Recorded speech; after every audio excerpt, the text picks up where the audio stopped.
وثاني شيء فاطمه الخالدي ما تنام، كل ساعه تخابرني وتبكي.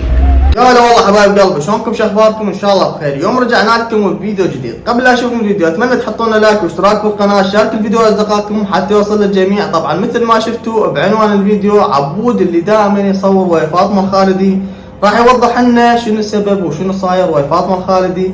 فمثل ما قلت لكم خلونا نشوف الفيديو للاخير، وبعدها اكيد انتم ظلت وراكم اذا راح تسمعون كلامه، واللي اريد من عندكم اكيد تسمعون كلامه. هذا الفيديو بخصوص فاطمه الخالدي. وفاطمه صح غلطت، بس غلطه مو ببالكم. فاطمه اللي هي صديقتها بالبيت يشاقون شو يسوون هذا الشيء خاص لهم، وانتم هاجمتوها. واحد ولد تشرب، واحد لا مو ابنيه، واحد ولد، وهاي هذا الشيء غلط. انتم لازم تصيرون وياها. لو اختك، لو خطيبتك، لو مرتك، لو بنت عمك تقبل ينشر عليها هي شيء وتعليق بالتعليقات، وايد فيديو كامل وايد نشره اني وفاطمه هيك وفاطمه هيك، ترى هذا الشيء ما يصير. انا وفاطمه الخالدي صورنا سوا، والعالم حبتنا سوا وكرهتنا سوا، وكل شخص له اعداه.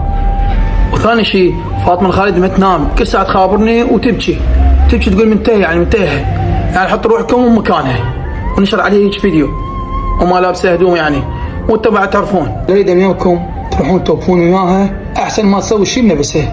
تحياتي لكم، عبد اخوكم الصغير. حبايب قلبي ممكن تصير هيك اخطاء، اكيد ماكو واحد معصوم. فاللي اريد من عندكم انتم لا تظلون تهاجمونها وتشهرون بيها، فاكيد خلاص هي تبقى يم رب العالمين هو اللي يحاسبها. حبايب قلبي هنا نكون وصلنا الى نهايه الفيديو، لا تنسون اللايك والاشتراك بالقناه، شاركوا الفيديو لاصدقائكم. نشوفكم بفيديو جديد، مع السلامه.